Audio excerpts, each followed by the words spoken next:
kita akan mulai kuliah siang ini. Tapi sebelumnya ini apa? Saya tuh kena gondongan di sini tuh jadi bengkak gitu ya apa? Mungkin nggak terlalu kelihatan ya di sini bengkak. Eh Sebenarnya sih nggak terlalu sakit kayak radang tenggorokan, cuman ini katanya nular banget karena di sekolahan anak saya itu pada kena semua sampai orang tuanya juga kena gitu sama berarti kayak sekarang. Jadi kalau kalau kalau orang yang udah kebiasa kena radang tenggorokan, kan radang tenggorokan tuh perih banget ya sampai demam. Kalau ini sakit cuman apa? Nggak terlalu, cuman kayak pegel kebas saja gitu ya. Dan apa? Kalau ngak-ngak gitu emang rada sakit, cuman tetap nggak sesakit kalau radang tenggorokan. Cuman yang bikin parah itu karena dia gampang banget nular. Jadi kalau katanya dokter itu sebenarnya nggak terlalu jauh beda sama radang tenggorokan. Cuma kalau radang tenggorokan yang kenanya di sini dia agak lebih ke bawah aja gitu, ke arah leher. Udah itu aja sih ya. Kalau masalah detail kedokterannya saya nggak terlalu ngerti juga. Dia nggak jelasin juga sih. Iyalah.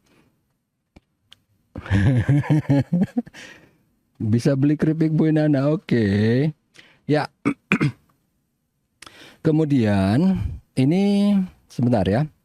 Kalau di kelas AK32R itu kan Allah kenapa sih masuknya ke sini lagi?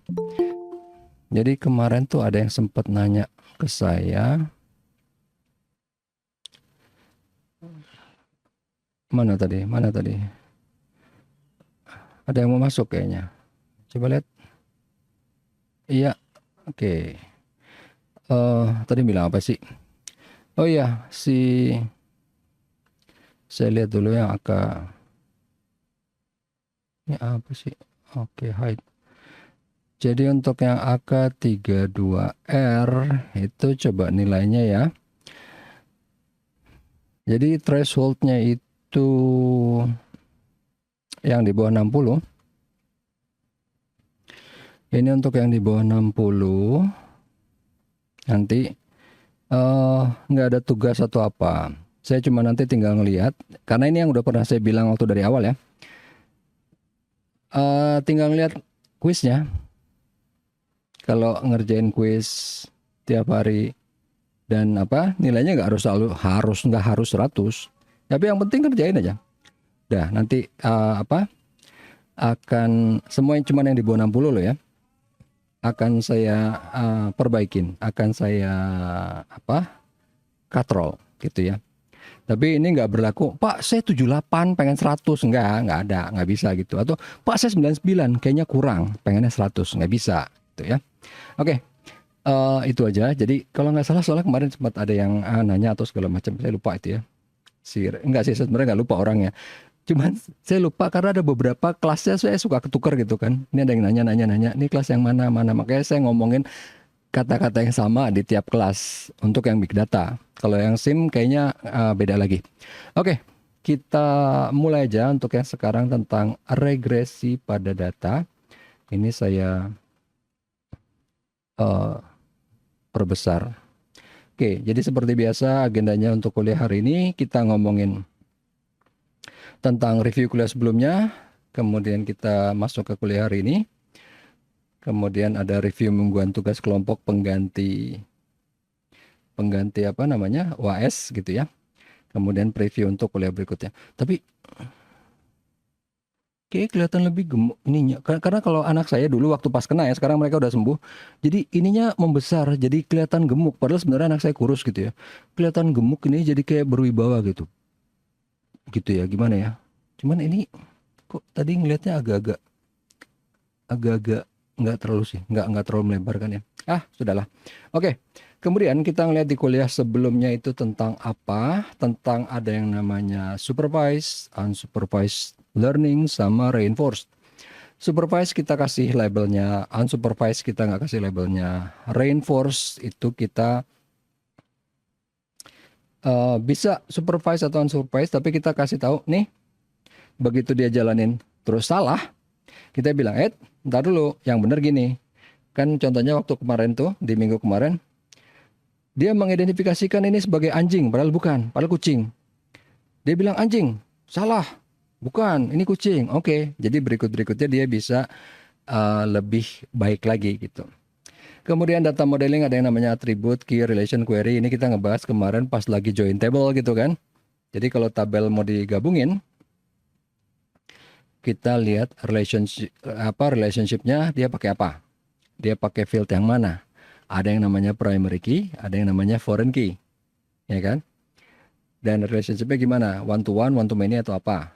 Itu dan query. Kenapa dia harus bikin tabel terpisah? Kenapa enggak data transaksi langsung aja satu tabel aja, nggak usah ada customer table lagi kan? Nggak ribet. Karena apa? Pas tiap transaksi dia ditanyain semuanya dong. Bapak siapa namanya? Tanggal lahirnya berapa? Nama ibu kandungnya siapa? Memastikan bahwa dia benar. Harus dong ditanya. Oh capek kan? Makanya kenapa cuman Bapak nomor akunnya berapa? Bapak CIF numbernya berapa? Udah itu aja. Nanti tinggal narik dari tabel customer keluar semua. Nama ibu kandung, tanggal lahir, segala macam keluar. Data mining. Data mining itu yang paling gampang. Contohnya adalah kita waktu ngegali emas. Kita ngegali emas, nggak langsung dapat emas. Dapat tanah 100 kilo, baru dapat emas 1 gram.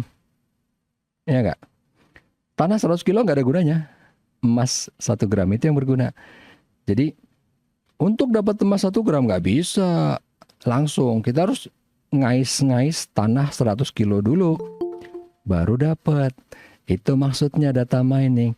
Jadi data mining kita ngambil data dari tempat yang seolah-olah nggak berguna. Dari apa?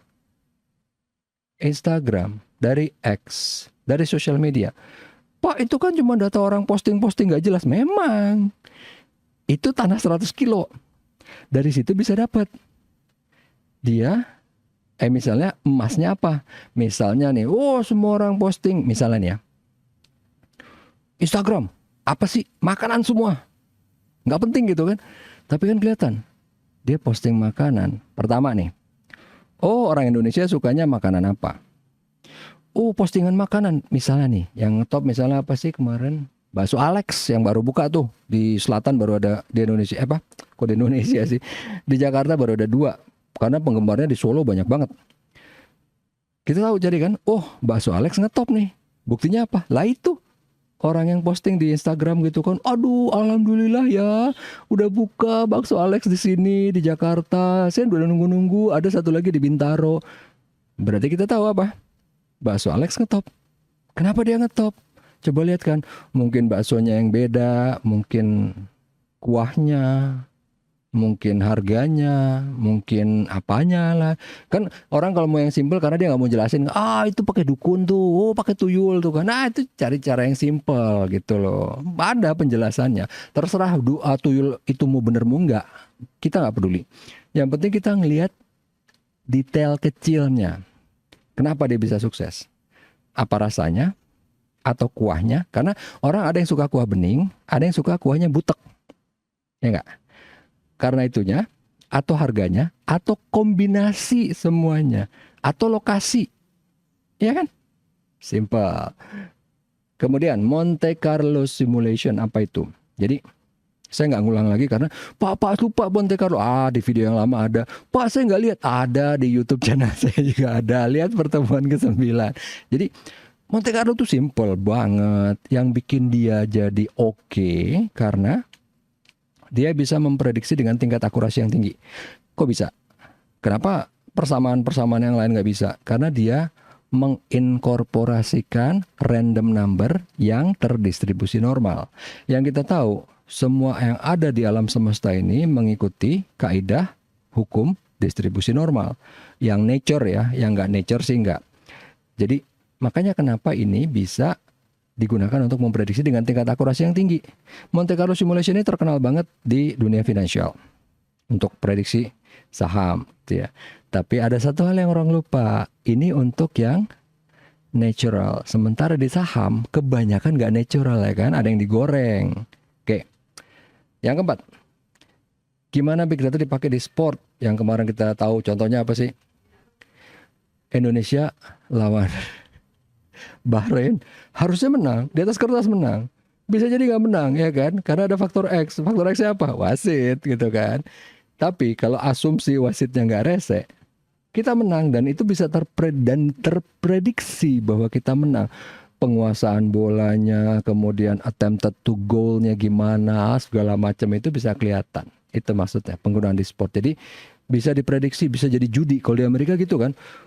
Oke nih, kesebelasan A lawan B. Kalau yang suka bola pasti tahu nih kan. Menang siapa? Menang A. Berapa? 3-1, 3-0, 3-2 atau berapa gitu kan. Jadi judi, tapi ya judinya jelek. Tapi perhitungan di belakangnya itu yang dipakai di sini. Itu yang dikasih lihat di sini di big data di pertemuan kemarin maksudnya ya. Oke.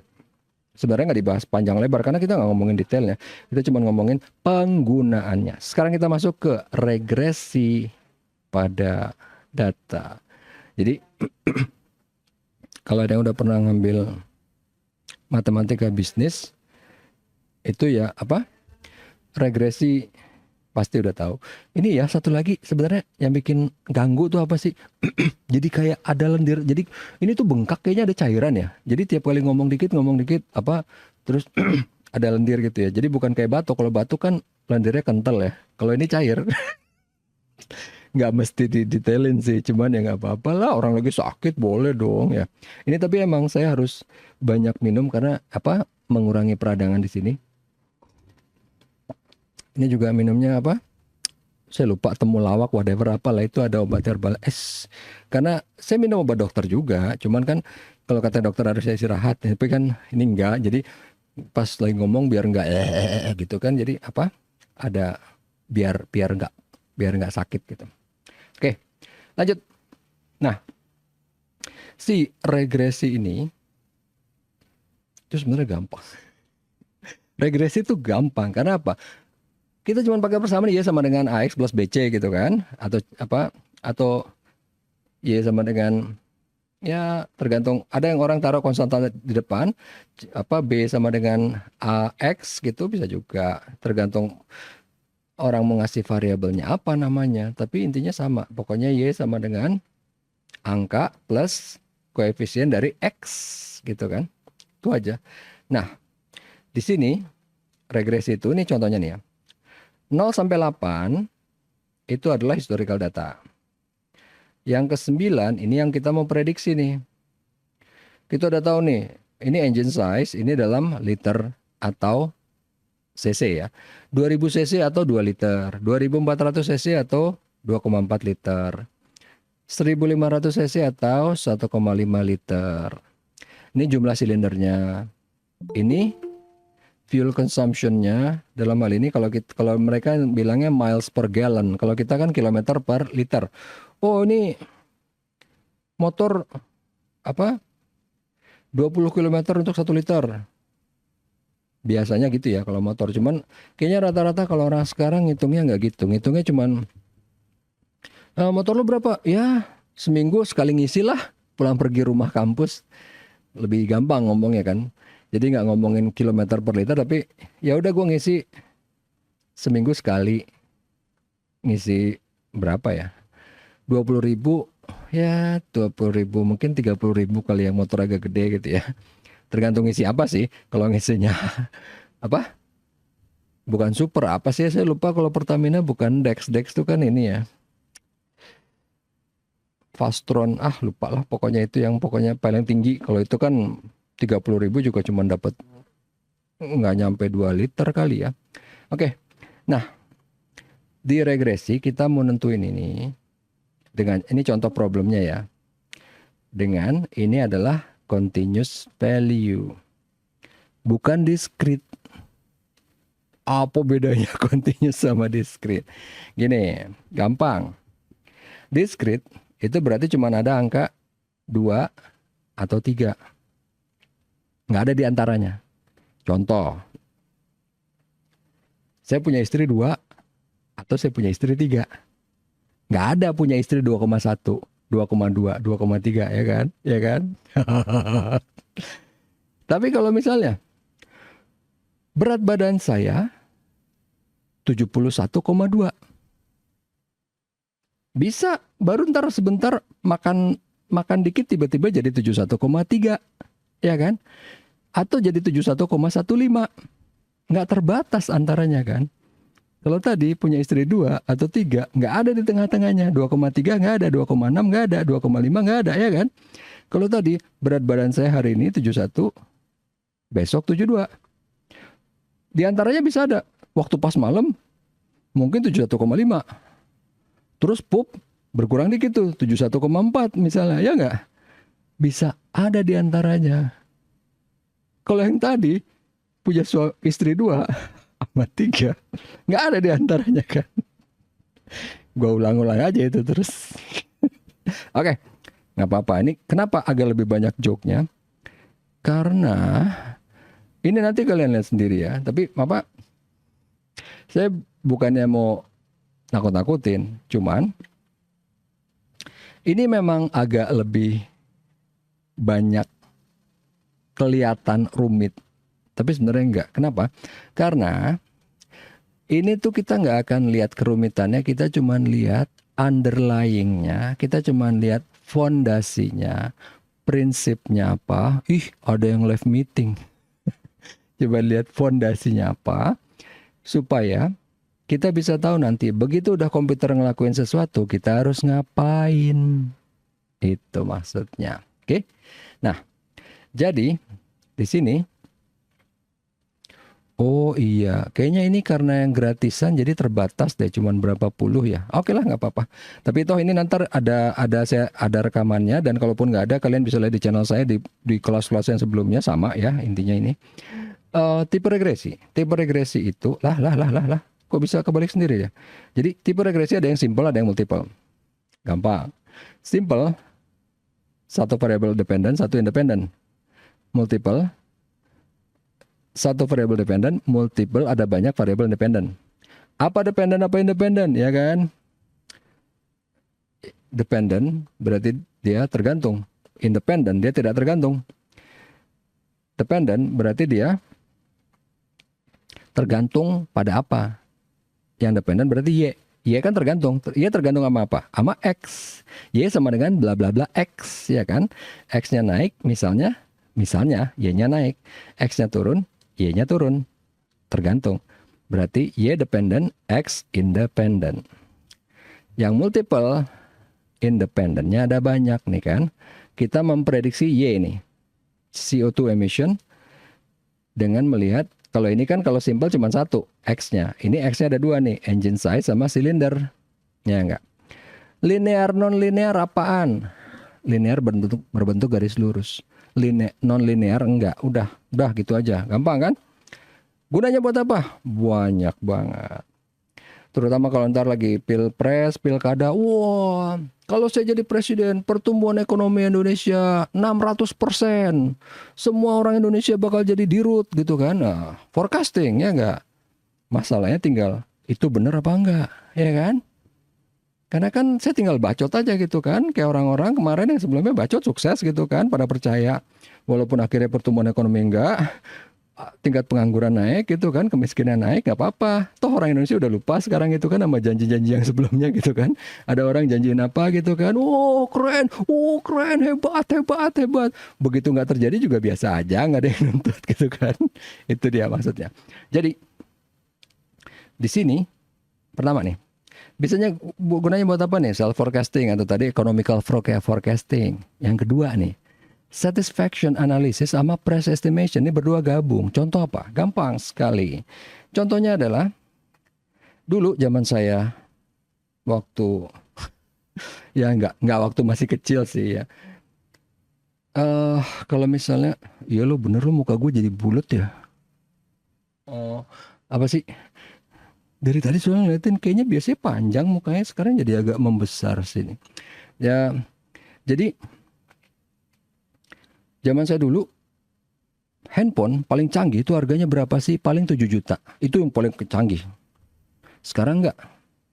iPhone bisa jual 20 juta, 30 juta nggak masalah. Samsung juga. Kalau zaman dulu, pasti ditimpukin itu. Karena kenapa sekarang bisa? Orang puas. Wah, gue pokoknya nggak bisa deh kalau nggak pakai iPhone. Wah, pokoknya gue nggak bisa kalau nggak pakai Android atau apa. Karena puas. Gue nggak bisa kalau nggak pakai Samsung. Karena puas. Samsung sama Apple, bisa nih gue bego-bego ini, kasih aja 30 juta. Padahal zaman dulu kita mikir, buat apa 30 juta tuh apanya? RAM-nya sama 8 giga, RAM-nya sama 4 giga, apanya? Kamera, emang kenapa? Bisa tapi karena kan kasarnya gini, bego lu nggak tahu lu iPhone 14 Pro Max kameranya nih keren. Sebenarnya kita tahu keren, cuman kan emang harus segitunya 20 juta. Lu 20 juta bisa benar-benar dapat kamera misalnya mirrorless yang bagus gitu kan, benar-benar jangan dibandingin ya karena nggak ada bandingannya. Lu beneran pakai kamera yang beneran sama yang dari HP, sebagus-bagusnya mau bilang apa. Kalau emang benar misalnya nih kamera handphone tuh bagus, kenapa wartawan atau apa jurnalis gitu kan, kenapa nggak suruh pakai itu aja, tetap aja kenapa masih pakai mirrorless ya nggak? Itu aja simpelnya. Tapi ini buktinya, satisfaction analysis, apakah itu organik atau enggak, apakah itu bodoh apa enggak, tetap aja orang puas. Entah itu kepuasannya semua apa enggak, yang penting orang puas. Jadi Apple sama Samsung pede. Yang paling baru kita bikin 30 juta. Berani, siapa takut bikin 30, orang beli. Walaupun ada yang harus jual istri, jual anak, mungkin ngapalah, mungkin ngutang, mungkin apa. Karena banyak.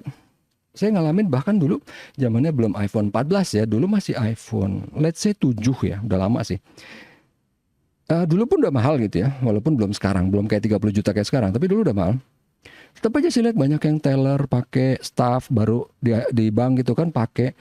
Karena saya tahu ini gaji mereka nggak mungkin cukup. Berarti mereka apa? Gesek kan, kartu kan, gitu. Makanya saya bilang ini nggak lebay kalau bisa bilang sampai harus jual istri, jual anak.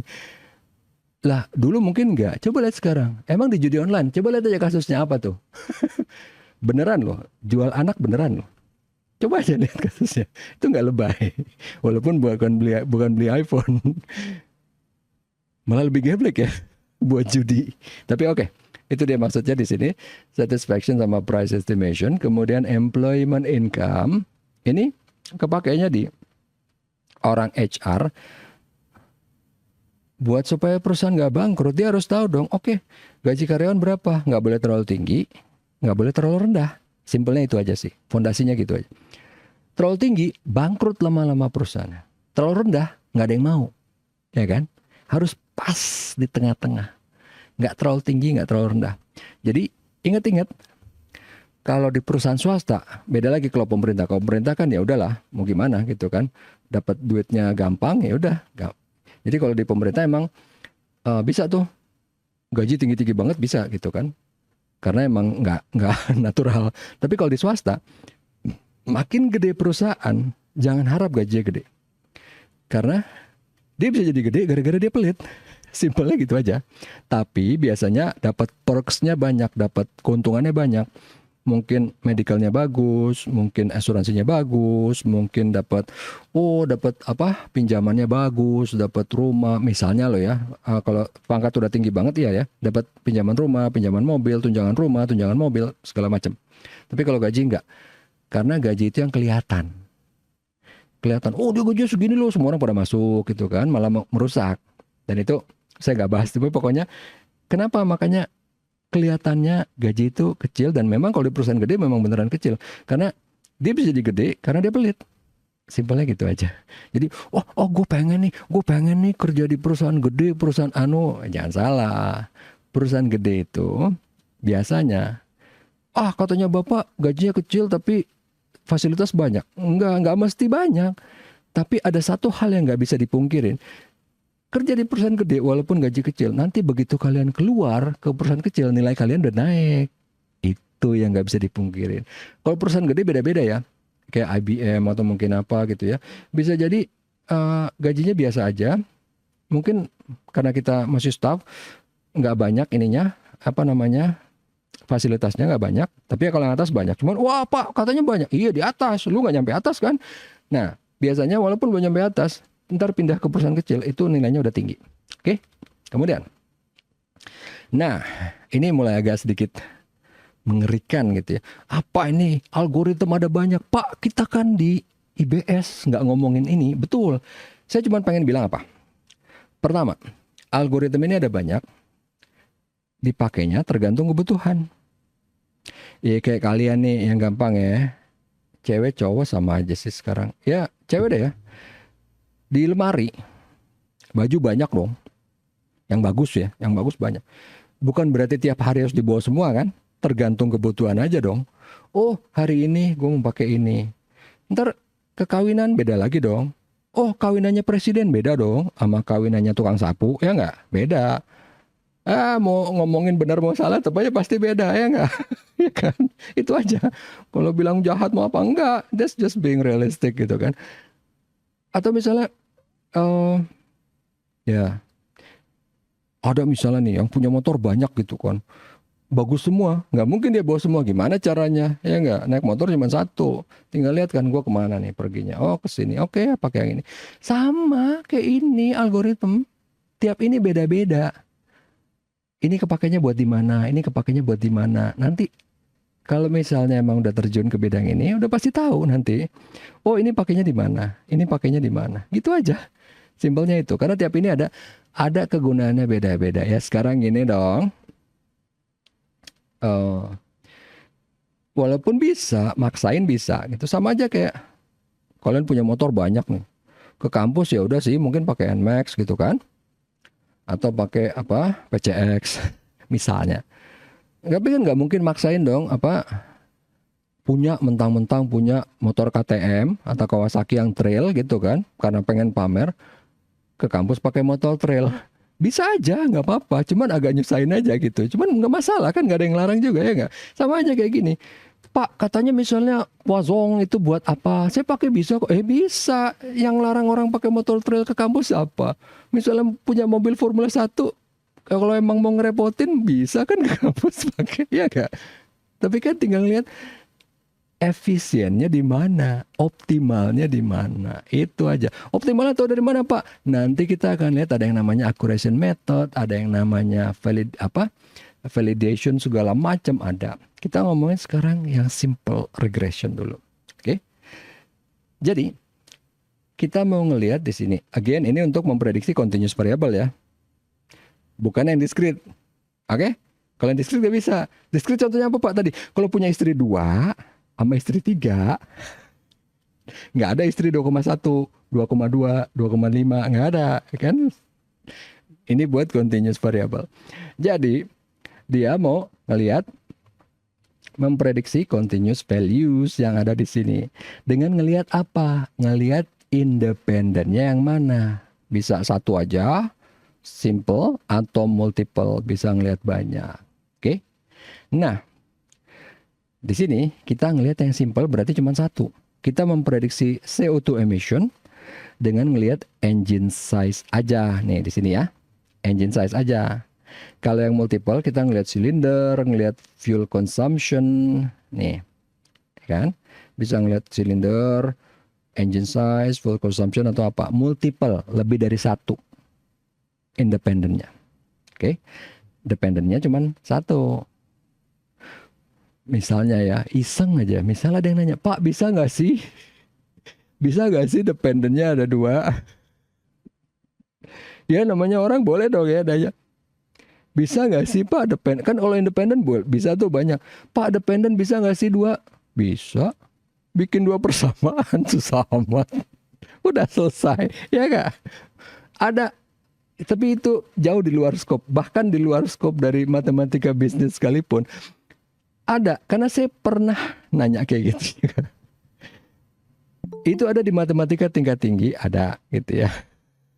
Kalau misalnya kita mau ngeliat yang dependennya banyak, ada. Tetap, walaupun itu benar-benar jauh di luar skop lagi ya. Cuman kalau ada yang iseng misalnya wondering, bisa nggak? Bisa. Oke, lah. Kok nggak ini? Oh tadi gara-gara ada yang mau masuk. Oke, lanjut. Nih. Linear regression kayak gimana sih? Gampang. Kalau misalnya kita ngeliat titik-titik kayak gini, sekilas aja kita udah tahu nih di sini. Oh, berarti arahnya ke kiri bawah ke kanan atas, membentuk garis lurus. Udah, simpelnya itu. Itu linear regression. Baru ntar kita bikin kan persamaannya bikinnya gimana. Nah, di sini nih ya garisnya.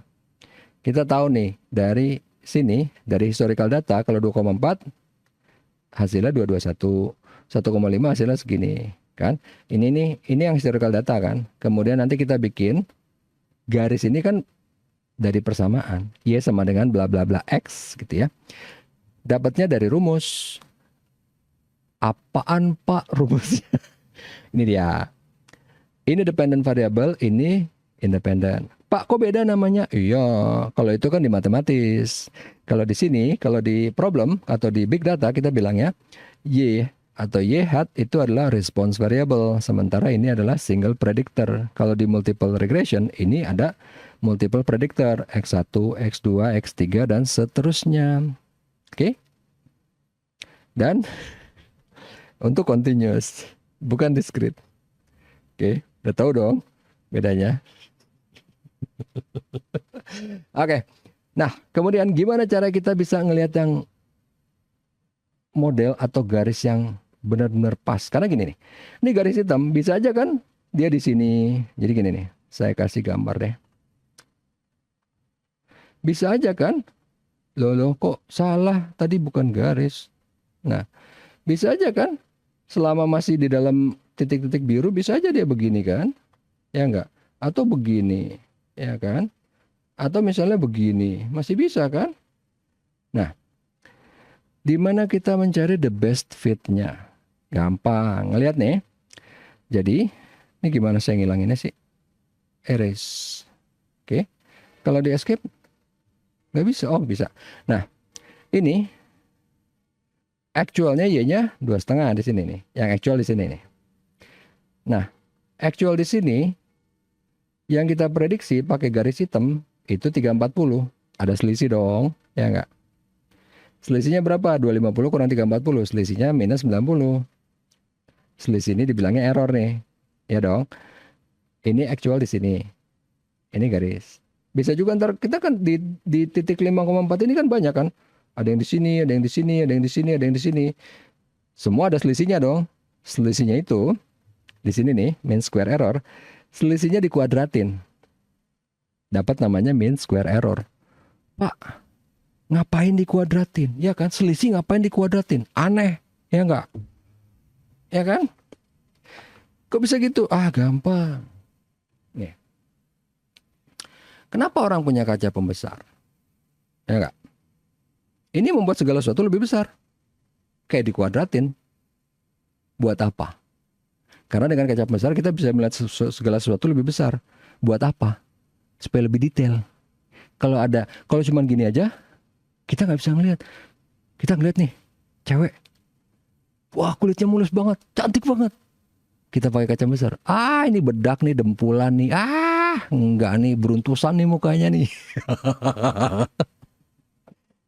Dengan kaca besar kita bisa melihat lebih detail. Sama aja dengan ini. Ngapain dia dikuadratin?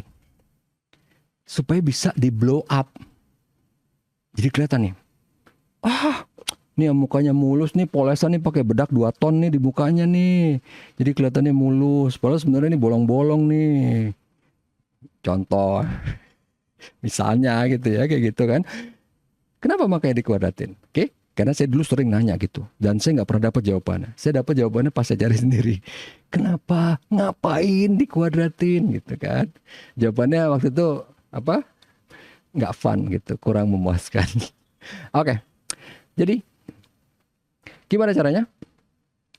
Ini kan, nih kita melihat misalnya nih ya.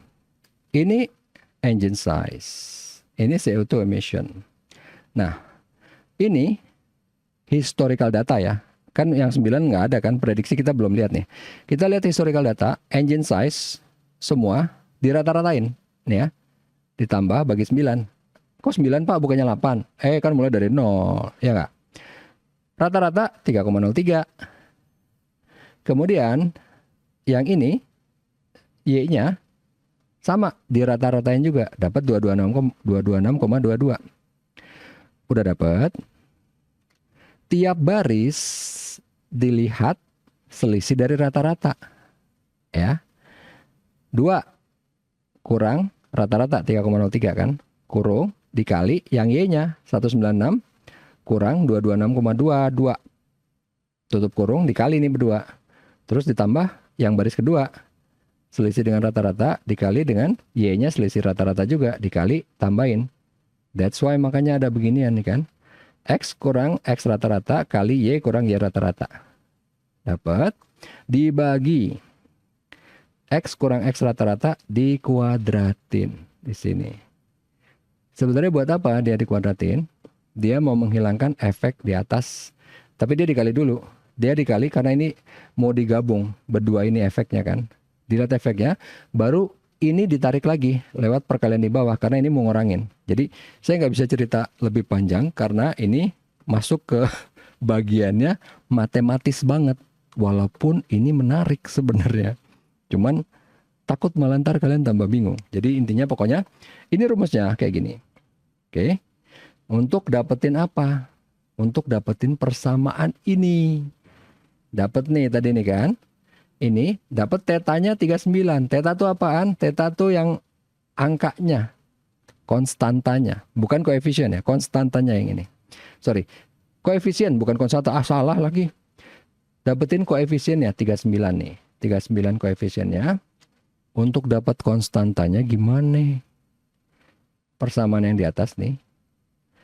Kan bisa digeser kan?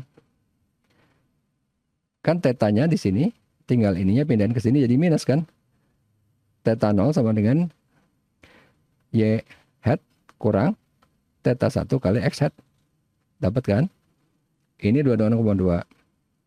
Ini 39 kali rata-rata nih. Ya kan? Ini dapat dari mana Pak? Yang ini. Ini dapat dari mana Pak? Yang ini. Ini X, yang ini. Dapatlah angkanya 125,74. Oke. Kemudian, Pak, di sini kenapa 125? Di sini kan 125,74. Jadi, ini kita masukin ke kehidupan nyata. Ini buat melihat engine. Kalau engine, itu kita nggak boleh bulatin ke atas. Karena dia mesin, dia akan memuai. Kita nggak usah bulatin ke atas pun nantinya dia akan memuai. Makanya kita bulatinnya ke bawah. Karena kalau kalian pengen tahu antara dinding silinder sama piston itu rapet banget. Jaraknya itu cuma 0,01 mili. Rapet banget. Jadi kita bulatin ke atas jadi loss, jadi longgar. Makanya kalau kalian misalnya lihat motor yang tua atau mobil yang tua, suaranya kasar banget. Itu karena nggak pert, ininya nggak pert nih. Antara silinder sama dinding itu dia longgar, oblak gitu, blok blok blok blok blok. Itu yang bikin mesinnya tuh suaranya kasar.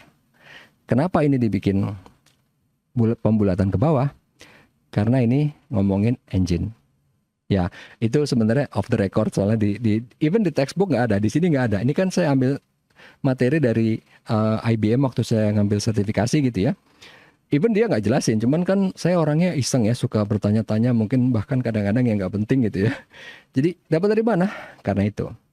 Karena dia nggak jelasin nih sebenarnya kenapa dia diboletin ke bawah gitu. Padahal ini kan 125,7 harusnya bulat ke atas. Tapi karena ini di engine dia buletin ke bawah.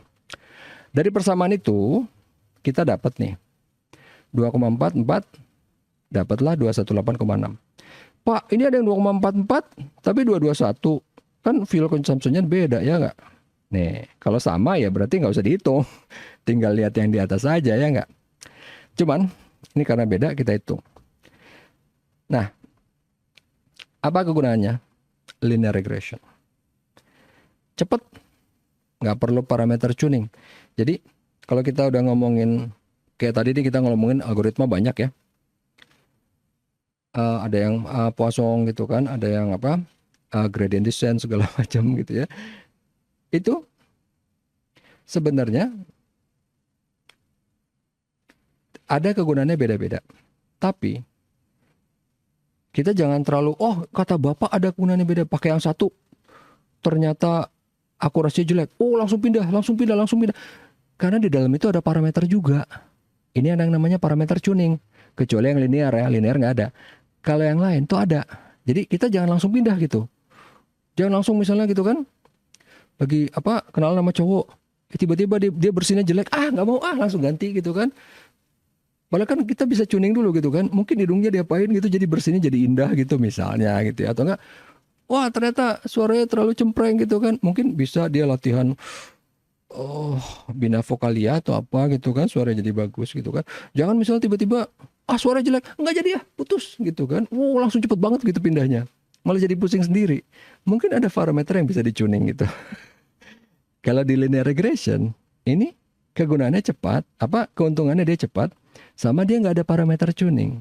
Dia benar-benar ya udah, ini simple banget. Buat apa, Pak? Karena kadang-kadang di hidup ini kita nggak perlu ngelihat yang rumit. Maksudnya gini,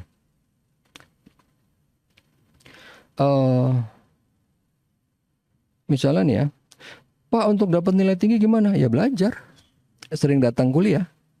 Pak, tapi kan bisa jadi ada dosennya yang jelek, bisa jadi ada dosennya yang rese, bisa jadi ada dosennya yang suka ngasih contoh istri kedua, istri ketiga. Bukan bisa dibikin rumit, bisa dibikin mudah gitu loh. Nah, kalau mau dibikin rumit, jadi rumit. Tapi kadang-kadang something is simple gitu loh. Masalah itu sebenarnya nggak rumit. Ada masalah yang beneran rumit gitu ya. Negara tuh rumit gitu kan, walaupun dibikin simple. Tapi sebenarnya rumit gitu kan. Nah, ada hal yang sebenarnya simple. Ya kayak, aduh gue nggak bisa deh sama mata kuliah ini. Gue nggak bisa deh, nggak bisa. Karena dibikin moody gitu kan. Padahal sebenarnya bodo amat bisa nggak bisa, gue harus dapat nilai bagus. Karena apa? Buat ntar supaya IPK gue bagus, supaya ntar dapat cari kerja gampang, bla bla bla. Kerja gampang buat kerja supaya dapat duit, duit buat hidup, hidup buat merit, buat apa, bla bla bla gitu kan. Simple kan? Nggak rumit gitu loh. Tapi aduh kenapa ya, gue kalau mata kuliah ini gue kayaknya nggak mood deh gitu, gue nggak ini deh, mungkin karena kayaknya dosennya jadi rumit tuh. Sebenarnya simpel masalahnya, kayaknya dosennya deh, kayaknya ini deh, kayaknya dia cara ngejelasinnya ini deh kurang deh, atau gimana deh gitu kan. Atau mungkin aduh kayaknya gue emang nggak cocok banget deh gue sama yang teknis atau gini gimana. Nggak apa-apa, tiap orang emang beda-beda gitu. Jadi karena kan ada yang namanya artis gitu kan, dia pasti nggak jago matematik. Ada yang suka matematik pasti nggak jago gambar gitu kan. Emang ada gitu. Jadi emang biasa aja. Karena nggak mungkin juga kita excel di semuanya, kita jago di semuanya. Aduh, gue udah jago olahraga. Pokoknya nilai gue harus 100 semua. Ya kalau bisa bagus, tapi kalau misalnya enggak, jangan jangan nuntut gitu. Pak, harusnya saya 100. Kamu nilainya sekarang berapa? 40. Harusnya 100. Kok bisa harus 100 gimana gitu kan. Tapi intinya di sini cuman masalah parameter tuning. Kita tinggal lihat, ini perlu nggak sih? Perlu simple apa enggak gitu loh? Apa perlu yang rumit? Kenapa ada yang simple? Supaya ini easy to understand dulu. Pertama, supaya orang itu mengerti masalahnya apa. Ini kalau dari awal saya kasih yang rumit, misalnya nih, kalian ya untuk bisa dapat nilai bagus di kuliah saya, kalian moodnya harus begini, kalian di rumah itu hubungan dengan orang tua harus gini, dengan bapak harus gini, dengan ibu harus gini, hubungan dengan supir gojek harus gini, terus hubungan dengan Mas No di kantin harus gini. Kalian jadi apa sih gitu ya kan? Karena kan itu tiap orang bisa beda-beda, tiap keadaan bisa beda-beda, orang yang sama tiap hari bisa beda-beda. Kita nggak akan bahas itu. Kita cuma lihat, oke, mata kuliah ini untuk dapat nilai tinggal ini, udah selesai gitu kan. Ikutin kuisnya. Kalau misalnya ujian jelek, nanti tinggal lihat seperti apa. Karena yang seperti tadi saya bilang, misalnya bla bla bla gitu kan. Udah. Kalau misalnya, Pak, kenapa saya nggak bisa dapat nilai bagus? Ya udah. Emang kamu doyan nggak sama exact, sama matematik? Enggak, ya udah nggak apa-apa gitu kan. Kayak saya nih, misalnya suruh ikut mata kuliah apa, Pancasila atau kesenian atau seni tari deh, seni lukis, saya dapat jelek, ya udah, emang gue nggak doyan, emang juga bukan bidang gue, ngapain gitu kan. Bukan berarti saya harus semua harus dapat tinggi. Pokoknya dari mulai mata kuliah tinju sampai dengan nyanyi harus bagus semua. Enggak dong. Tiap orang beda-beda. Coba, emang ada yang nyuruh Taylor Swift untuk jadi juara UFC? Enggak kan? Udah aja sih, dia ikut UFC mati langsung gitu kan. Atau enggak, orang UFC disuruh nyanyi joget-joget kayak Taylor Swift, mati juga dia langsung habis napas gitu kan. Simple, itu aja. Ya enggak? Lanjut. Kemudian, nah, kemudian di sini kita ngomongin evaluasi model dari regresi. Apaan tuh Pak? Gampang. Saya udah pernah ngebahas di minggu sebelumnya sedikit. Saya nyinggung dikit gini. Kalian UTS sehari. Belajarnya sebelum UTS 7 pertemuan, ya enggak? 7 pertemuan, 7 minggu. UTS-nya cuma sejam, cuma sehari. Itu yang dimaksud di sini. Tesnya cuma dikit. Trainingnya banyak, ya enggak? Trainingnya segini nih, trainingnya segini. Sementara testingnya cuma segini. Masuk akal kan? Wah, 7 pertemuan, 7 minggu. Seminggu satu kali mata kuliah tuh 100 menit, ya kan? 1 jam 40 menit. Sementara tesnya cuman sehari, cuman 2 jam ya kalau saya nggak salah. Cuman 2 jam atau mungkin 1 jam 30 menit atau berapa gitu ya. Itu yang dimaksud, harus di split, harus dipisahin gitu. Tapi cara pemisahannya beda-beda di sini. Maksudnya gimana? Jadi gini, pemisahannya bisa jadi seperti yang kita lakukan sekarang. Maksudnya apa Pak? Gini, nih. Misalnya di sini training nih dari awal sampai akhir. Nanti testingnya itu pasti ngambil bagian dari training. Kayak kalian, waktu UTS pasti ngambil dari materi kan? Dari antara pertemuan 1 sampai 7 kan? Emang ada yang enggak Pak? Ada. Waktu saya dulu kuliah, itu makanya saya dulu sebel banget. Walaupun saya baru tahu kegunaannya. Waktu zaman dulu saya di kuliah itu hampir nggak pernah ada soal UTS yang bener-bener ngambil dari materi, nggak ada. Makanya dulu sebel banget. Ini apa? Ini gue dapet dari mana? Gue lihat di textbook walaupun gue mau nyontek nggak bisa karena nggak ada gitu. Jadi kita harus bukan ngerti ya, kita harus jago dengan materi dulu, baru kita bisa jawab pertanyaan itu. Itu yang dimaksud di slide yang nanti. Kalau di sini kita ini training, kita testing bagian dari training. Jadi soal yang keluar di UTS, ini analoginya ya. Soal yang keluar di UTS itu benar-benar cuma copasan dari materi. Jadi di sini akurasinya tinggi. Kalau untuk data yang ada di sini di training, begitu ada data lain yang di luar, udah jadi bego. Jadi begitu ntar ada masalah lain, Pak, ini saya nggak tahu, nggak pernah ada. Ada, cuman emang nggak copasan dari materi. Itu dia maksudnya. Jadi ada untung ruginya di sini. Kalau ini adalah yang untuk dia testing bagian dari ngambilnya dari training, gitu ya. Ada yang tipe lain? Ada nanti. Di sini yang testing bagian dari training kita lihat errornya di mana. Jadi di sini kan, ini yang testing, ini kan yang training. Jadi kita lihat waktu di model ini prediksinya untuk yang 6 itu 234, sementara aktualnya 232. Ada error dong 2. Jadi di sini errornya dikasih absolut. Mau minus atau plus, mau ke kiri atau ke kanan dianggap sama. Minus 2 sama plus 2 itu sama, errornya 2. Oke. 255, 256 errornya 1. 267, 67 0. 212, 210 errornya 2. Oke. Itu aja. Lihat akurasinya. Kemudian di sini dilihat training sama testing, datasetnya sama. Testing sebagian kecil dari training aja kan ngambilnya nih. Nih kan. Ini sebagian kecil dari sini. Nah, keuntungannya apa? Akurasi trainingnya tinggi.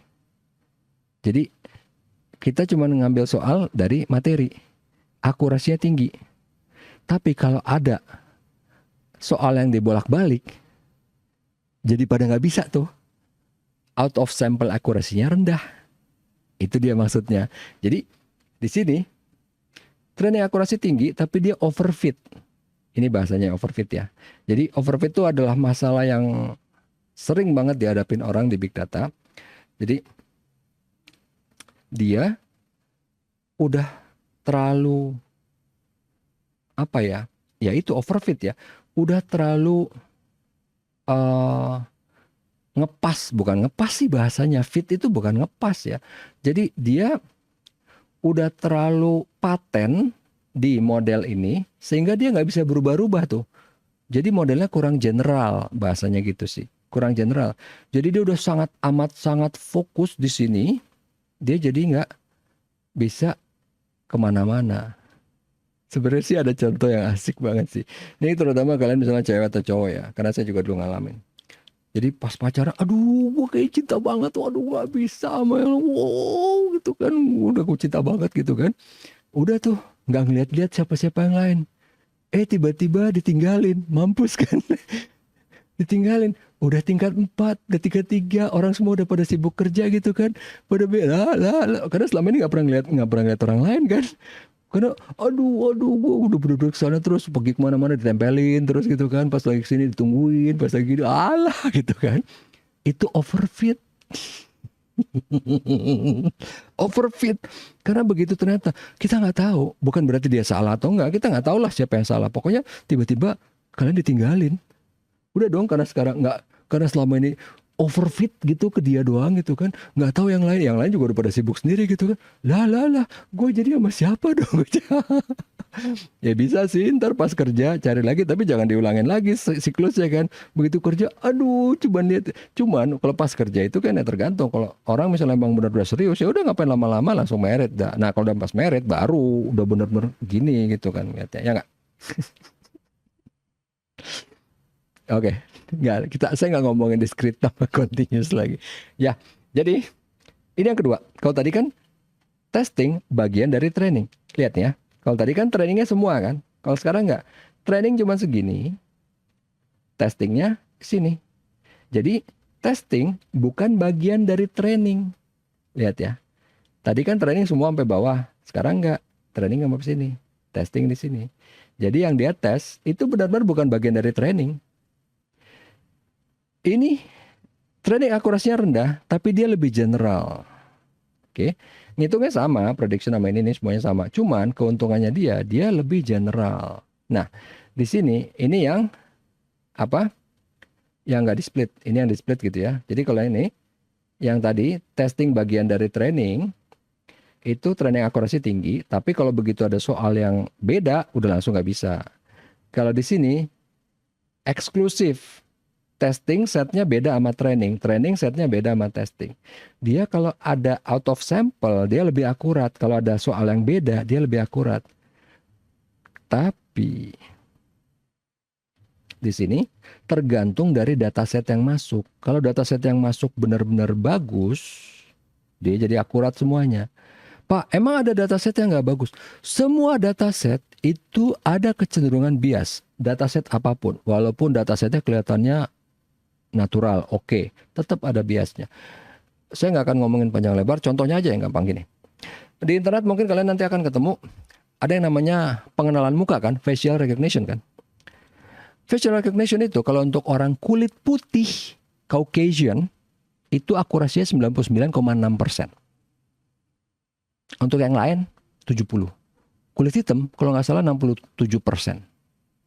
Kok bisa gitu? Kok bisa bias? Iya. Yang bikin siapa? Yang bikin persamaan, yang bikin ilmu siapa? Orang Caucasian. Mau dia suka, mau dia enggak, mau dia bacot bilang, oh saya orangnya sangat enggak rasis atau enggak. Bias itu ada inherent di tiap manusia. Mau dia bacot kayak apa, tetap ada. Jadi itu udah ada gitu loh. Semua itu ada biasnya. Jadi di big data itu sebelum kita ngetes data pun, data itu harus kita tes dulu bias enggaknya. Jadi kalau bisa kita akan hilangin biasnya. Itu ada lagi cara-caranya. Jadi emang panjang sebenarnya urusannya. Tapi kita nggak ngomongin itulah. Kita cuma lihat di sini. Ini udah bagus, lebih bagus dari yang atas. Tapi harus hati-hati dengan bias yang ada di data. Karena data apapun, mau ngambil data dari BPS, mau ngambil data dari Kaggle, dari mana. Kalau kita udah ngomongin data sampai jutaan, miliaran, triliunan, itu pasti ada biasnya. Pasti ada errornya. Itu yang harus dibersihkan dulu. Oke? Kemudian, ada cara lain. Tadi kan cuma 2 gitu kan. Kalau ini, kita caranya adalah kita ganti-ganti nih. Mutually eksklusif kayak gini nih. Kayak yang gini. Cuman kita ganti-ganti. Testingnya tadinya bagian atas, tapi tetap nggak sama dengan training ya. Lihat ya. Tetap nggak sama. Tapi kita ngambilnya untuk yang testing. Tadinya bagian atas, kemudian bagian tengah, kemudian bagian tengah, kemudian bagian bawah. Akurasinya beda-beda, dikumpulin, dikombinasi, diambil rata-rata. Ini yang namanya K-fold. Pak, ini kan kelihatannya rumit. Lah, kan yang lakuin komputer. Saya cuma kasih lihat ceritanya. Gunanya apa? Ini the best of both worlds, kombinasi. Jadi kita ngelihat dari semua K-fold ini, pasti ada yang bagus, misalnya yang mana nih dalam hal ini? Yang 6, ini kan? Misalnya kita bisa aja, kita ambil cuma yang ini. Kita nggak ngambil semua. Tergantung kondisi, tergantung kebutuhan. Atau kita mau ngambil rata-rata semuanya, karena kita pengen lebih general. Bisa juga. Tuh, oke? Tapi intinya ada yang namanya K-fold ini. Kemudian, evaluasi dari simetrik ini.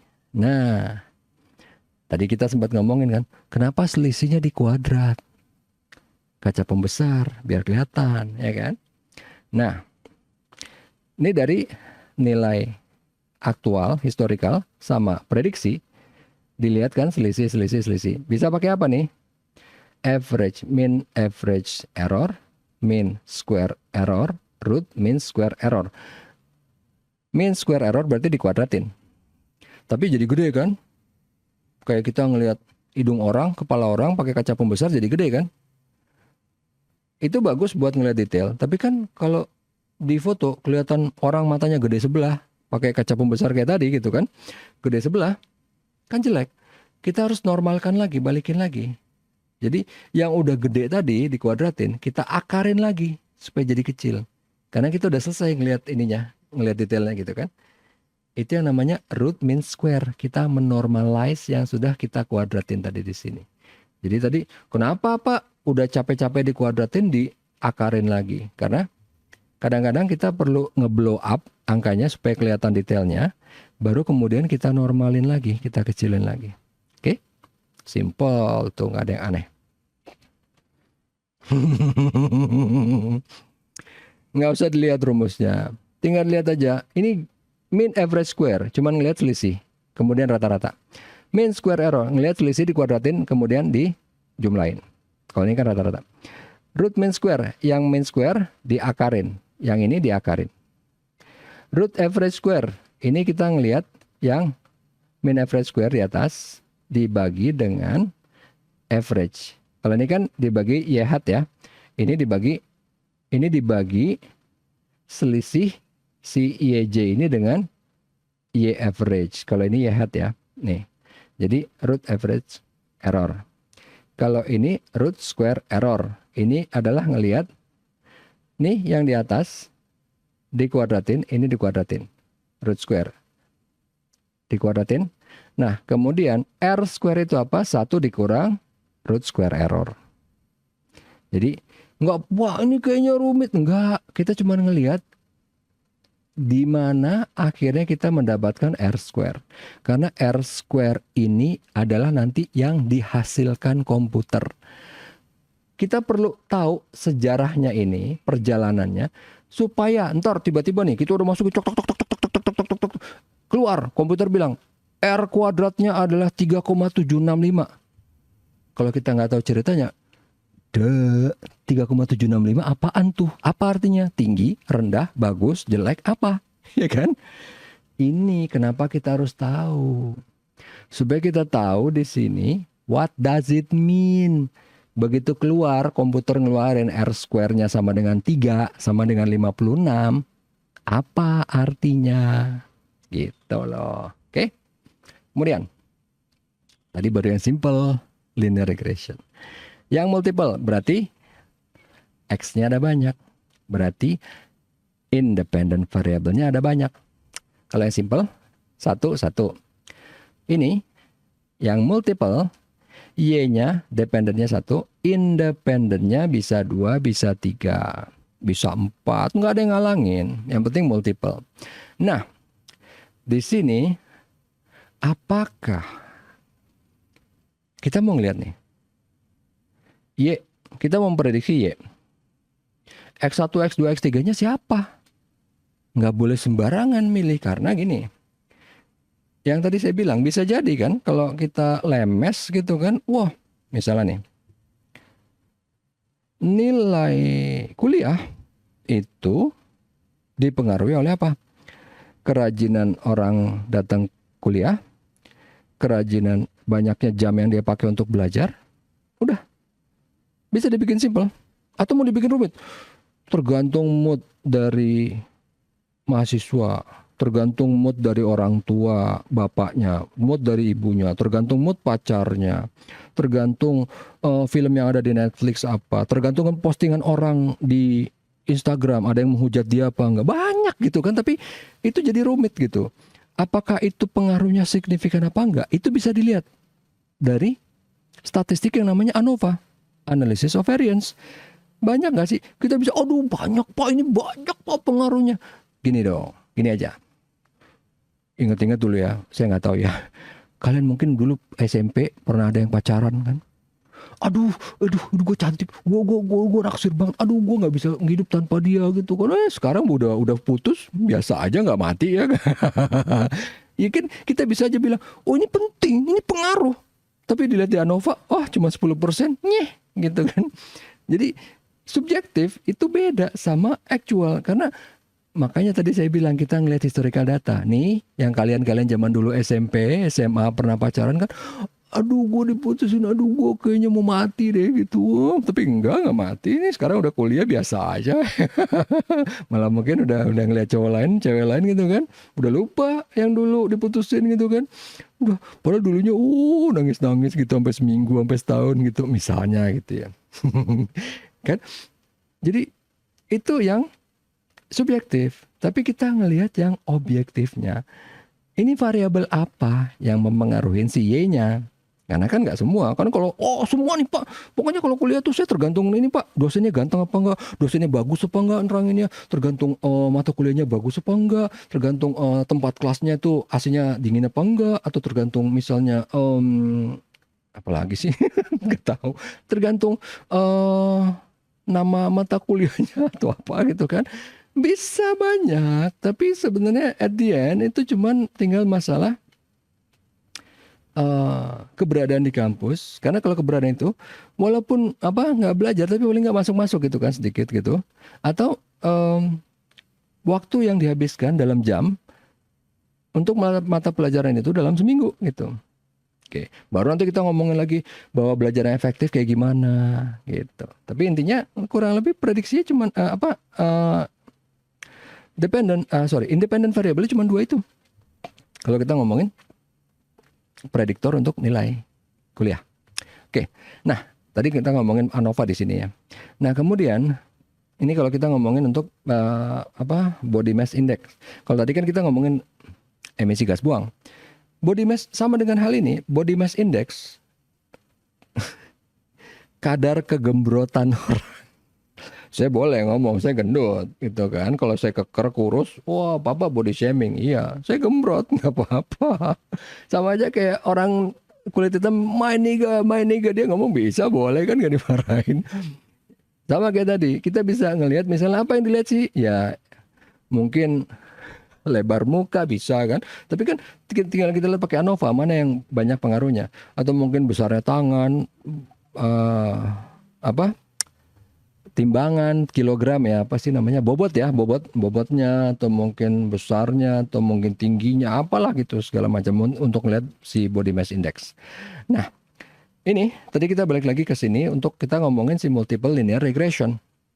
Jadi kalau tadi kan kita ngomongin Y-nya 1, X-nya 1 kan, engine size saja misalnya. Nah, sekarang kita ngomongin engine size X1, cylinder X2, fuel consumption X3. Ini bisa kita bikin jadi polinomial atau kita bikin dari jadi quadratical. Mau jadi pangkat 2, pangkat 3, pangkat 4, atau bisa dibikin polinomial, pangkatnya nggak ada. Tapi kita bikin kayak matriks. Ini nggak usah diingat-ingat. Yang penting cuman bahwa ini bisa dibikin kayak gini. Analoginya simpel banget. Nih ya. Ini contoh obat apa namanya? Obat herbal, obat Cina ya. Kita bisa ngeliat dari sini ya kan? Kita bisa ngeliat dari mana aja. Tergantung kita mau apa. Kalau misalnya kita cuman mau ngeliat expiry date, kita ngelihatnya, kita dimensinya ini kan ada banyak nih ya. Kalau kita cuma mau ngeliat expiry date, udah sih kita cuma ngeliat ininya aja. Ya nggak? Simple gitu aja. Kita bisa menurunkan dimensinya. Tadi kita mau ngelihat depan, samping, kiri, kanan. Enggak, kita sekarang cuma mau satu sisi aja. Cuman bagian sini aja. Kenapa? Karena kita cuma mau tahu expiry date-nya. Selesai, udah. Yang lain kita nggak perluin. Nanti untuk problem lain mungkin iya. Tapi untuk ini kita cuma mau tahu expiry date. Kita cuma lihat satu sisi aja. Oke? Nah, ini bisa dibikin simpel. Ini salah satu triknya ya. Kita ngerubah dari yang apa? Multiple menjadi polinomial. Tapi saya nggak bahas detail karena kayaknya itu lebih menarik kalau di matematika pure ya. Kalau sini kan lebih ke prakteknya ya. Karena itu sebenarnya menarik sih. Oke, jadi gini. Pertama nih, kita ngelihat actual value-nya 196. Nih, sini. Prediksinya 140. Tinggal kurangin aja selisihnya. Errornya 56 ya enggak? Nanti baru kalau kita mau lihat mean square-nya kita kuadratin. Tapi ini selisihnya segini ya, errornya. Oke, simple kan? Nah, kemudian gimana caranya kita mau mengestimasi si theta? Theta itu yang mana nih? Ini kan, Y sama dengan theta. Ini X. Nah, di sini kita udah dapat nih residual errornya berapa. Tapi kalau Pak, kalau kita mau nentuin tadi ini ya, kan kalau untuk yang simple linear gampang kan? Y sama dengan theta 1 tambah theta 2 X1 gitu kan. Nah, tapi kalau yang misalnya dia multiple, apa quadratical, cubical, logarithmic atau apa gitu gimana? Kita bisa pakai OLS ya, ordinary least square, pakai yang linear algebra operation, cuman dia lambat. Kalau untuk yang baru 10.000 baris aja udah lambat ya, apalagi kalau yang 1 juta gitu ya. Atau kita bisa pakai yang optimize, itu kayak gradient descent atau yang lain. Jadi di sini cara-cara juga banyak. Tadi algoritma udah banyak, cara-cara juga beda-beda. Tergantung kita mau ngapain. Tergantung untuk data yang banyak apa yang sedikit. Ya enggak? Jadi sini contohnya nih. Kita mau bikin prediksi untuk yang multiple linear regression. Ini kan engine size sama silinder nih. Ini kita udah dapat dari mana? Ingat dari yang tadi di sini ya. Kita bisa pakai yang ini atau yang ini. Pokoknya kita udah dapat nih angkanya, persamaannya. 125 tambah 6,2 X1 tambah 14 X2. Masukin ke sini, dapat prediksinya 214,1. Oke, udah gitu doang. Nggak ada yang aneh. Nah, kemudian kapan pakai simple, kapan pakai multiple linear regression? Karena gini, variabel tuh selalu banyak, ya kan? Tinggal kita lihat aja pakai ANOVA atau mungkin pakai yang lain. Ini dari variabel Y-nya 1 nih, X-nya banyak. Emang kepake semua nggak sih X-nya? Emang berpengaruh nggak sih semua? Misalnya nih ada X1, X2, X3, X4, X5 gitu kan. X1 pengaruhnya 80%. Ya udah sih, ngapain lihat yang lain? Udah 80% tergambar oleh dia, udah satu aja. Tapi kalau misalnya X2 70%, oke, mau tambahin boleh. X3 misalnya berapa? 20%. Ya udah, X1 X2 aja dong, ya enggak? Simpelnya gitu aja. Independent variable mana yang mau dipakai. Jadi kalau misalnya nih, independent variable 1 ya udah simpel. Independent variable 2 multiple. Kemudian independent variable continuous apa enggak gitu kan. Tahu kan bedanya continuous sama discrete? Nah, kalau misalnya dia continuous, karena ingat ya, ini bukan cuma jumlah istri, tapi discrete jumlah silinder.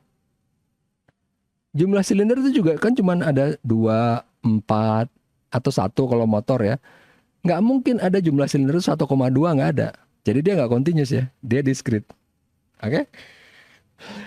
Jadi harus tahu juga itu ya. Makanya kenapa di big data kita harus tahu segala ilmu. Karena kalau Pak saya udah jago big data tapi misalnya saya nggak tahu pokoknya kalau masalah mesin masalah apa, dia nggak tahu bahwa silinder tuh nggak bisa setengah kan, nggak bisa 1,3. Itu padahal sebenarnya hal yang simpel. Silinder nggak mungkin bisa gitu, jadi dia nggak boleh pakai continuous, dia harus pakai discrete. Nah, apa maksudnya pakai discrete? Ya itu tadi, dia nggak boleh ada koma-koma. Plus lagi dia mesin pembulatan ke bawah, itu hal-hal yang simpel gitu. Maksudnya bukan simpel sih. hal-hal yang common sense yang kalau kita ada di project biasanya kita dikasih tahu sama klien. Ntar. Biasanya kita dikasih tahu sama klien kok. Oke, makanya kita kan kalau misalnya cuman bikin makalah, bikin apa ya, bikin segala macam nggak apa-apa, karena memang di lapangan nanti akan ada hal-hal yang kayak gitu yang biasanya ntar klien yang ngasih tahu. Oke, nah kemudian ini si Pak Wasi, oke. Kemudian apa hubungan relationship-nya between independent sama independent? Ini bisa dilihat nanti dari ANOVA ya. Oke, nah kemudian kita akan ngomongin si non-linear regression. Kalau misalnya nih, dia bentuknya kayak gini nih, historical datanya. Bukan garis lurus. Nggak bisa dong pakai linear, ya nggak?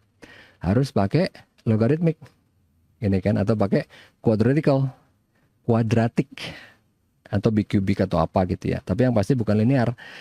Yang lain juga contohnya banyak. Ini linear, ini kuadratik, ini cubic, itu kan. Tergantung. Jadi dari ngelihat data aja kita udah bisa nebak. Oh ini pakai apa, ini pakai apa, ini pakai apa. Dari visual aja, dari ngelihat plotternya, scatter plotnya. Jadi bisa juga kalau misalnya dia bentuknya kurva, bikinnya pakai polinomial, ya kan? Atau kalau misalnya di sini dia yang polinomial, yang kuadratikal itu bisa dibikin pakai jadi polinomial. Tadinya pangkat 2 dibikin jadi X2, pangkat 3 jadi X3. Bisa, tergantung kebutuhan. Jadi simpelnya itu sama kayak tadi. Pak, itu apa nggak ngerusak? Loh, kita tergantung mau ngelihat apa. Kayak gini tadi kan, sebenarnya kan kalau kita cuma lihat expiry date, kita cuma lihat ininya. Kita bahkan nggak tahu kan di sini ada tulisan apa memang nggak tahu. Karena kita cuma pengen tahu expiry date-nya aja kok. Jadi sama kayak gini. Kita bakal kehilangan data betul. Tapi emang kita cuma mau ngeliat apa? Misalnya kita cuma mau ngeliat Y-nya tuh apa gitu ya. Kenaikan suku bunga. Udah. Kita pokoknya cuma ngeliat efeknya aja. Memang banyak yang mempengaruhi. Tapi kita cuma ngeliat yang major-majornya aja. Kita nggak mau bikin terlalu kompleks gitu kan. Karena memang nggak terlalu berguna juga gitu. Oke. Nah, kemudian untuk yang non-linear. Jadi di sini bedanya apa sih? Simple. Non-linear ya pasti nggak garis lurus ya nggak ada. Kalau linear garis lurus gitu kan. Visual aja gitu kelihatan. Walaupun matematisnya kayak gini. Tenang aja. Ini nggak usah diingat tuh. Nggak usah diurus. Jadi karena emang kita cuma lihat. Oke, secara visual. Ini nggak linear. Nggak bisa ditarik garis lurus. Simple kan? Nah. Kapan kita bisa tahu mau pakai linear apa enggak? Lihat aja secara visual. Kemudian lihat akurasinya. Akurasi lihatnya gimana Pak? Lah ini tadi nih. Sini nih. Nah, nih. Kita maksa pakai linear, ternyata datanya kayak gini. Ini akurasinya jelek banget kan? Selisihnya gede, ya enggak? Errornya gede banget ya kan? Jadi, dari akurasi ini aja udah kelihatan bahwa, wah ini pakai linear, akurasinya rendah banget. Ya udah, jangan pakai yang linear. Oke, nggak pakai linear. Pakai yang mana? Polinomial? Atau kuadratikal atau apa? Tergantung. Jadi, tapi kita harus pastiin dulu, ini memang benar-benar non-linear ya. Oke, non-linear kita pakai yang mana? Baru nanti kita tinggal lihat. Karena nanti gini, di model itu ntar, kok udah mana sih? Jadi di model itu, ini biasanya satu paket nih, keluar semua nih. Polinomial, yang lain, kuadratikal atau apa. Jadi ntar kita tinggal pilih. Yang akurasinya paling tinggi, yang mana? Nanti itu yang kita pakai. Atau kalau perlu, data ini mungkin yang tadinya 3 dimensi kita bikin 2. Sehingga kita bisa pakai linear. Bisa juga. Karena itu sering terjadi. Jadi kelihatannya kompleks datanya nih. Rumit banget gitu kan. Sebenarnya enggak. Begitu pakai ANOVA, yang perlu, yang benar-benar pengaruh cuma 2. Udah pakai linear bisa. Sama kayak tadi gitu kan. Nilai mata kuliah, pengaruhnya bisa sih kita bikin banyak banget gitu kan. Tergantung iklim, tergantung cuaca, tergantung apa, ada polisi apa enggak, razia, banyak. Tapi sebenarnya at the end, yang pengaruh banget cuma 2 tadi gitu loh. Itu dia maksudnya. Jadi kadang-kadang data itu kita bisa bikin simplified, kita transform. Yang tadinya datanya, nih, contoh yang simple banget. Datanya ada di sini, ya kan? Ada di sini, ada di sini. Tapi enggak, dari semua sisi ini kita cuma ambil 1. Karena kita cuma mau ngelihat expiry date-nya. Kalau kita mau ngelihat ingredient atau apa, baru kita pakai yang lain, ya kan? Pakai yang sini mungkin. Saya nggak tahu nih bahasa Cinanya apa soalnya. Jadi tapi kalau kita emang cuma mau nyari expiry date, kita cuma satu sisi, yang lain buang. Ya maksudnya bukan dibuang, bukan di delete, tapi kita nggak pakai. Itu aja. Simpel kan? Oke. Kemudian sekarang kita akan lihat review mingguan tugas kelompok. Jadi sini kalau student mental health itu kemarin udah. Bentar ya, kita akan buka yang ini deh. Nggak apa-apa student mental health. Sekarang jam berapa? Oh masih. Saya buka student mental health. Jadi di sini ini dia ya, student mental health. Sebentar, kita minum dulu. Jadi yang saya ulang-ulang, jangan bikin analisa statistik deskriptif doang. Itu terlalu dangkal. Jadi nggak perlu belajar big data juga bisa. Jadi misalnya nih, ini datanya ya.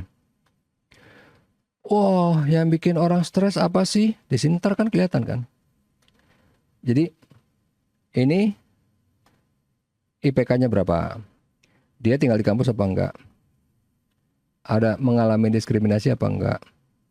Terus dia ada engagement dengan sport apa enggak? Dia tidurnya berapa lama? Jadi yang simple sih gampang kan? Pokoknya orang yang tidurnya sedikit pasti stres. Nah, ya itu terlalu deskriptif. Karena di sini banyak datanya yang bisa pengaruh itu kan. Dari umur, kombinasi umur dengan IPK ini adalah tolok ukur ya, adalah hasil akhirnya. Kelihatan dia apa? Kasarnya nih. Kalau yang IPK-nya tinggi, kemungkinan besar stres, bisa juga enggak, tapi rata-rata pasti yang IPK-nya tinggi stres karena dia kan belajar walaupun dia ikut kegiatan lain atau enggak.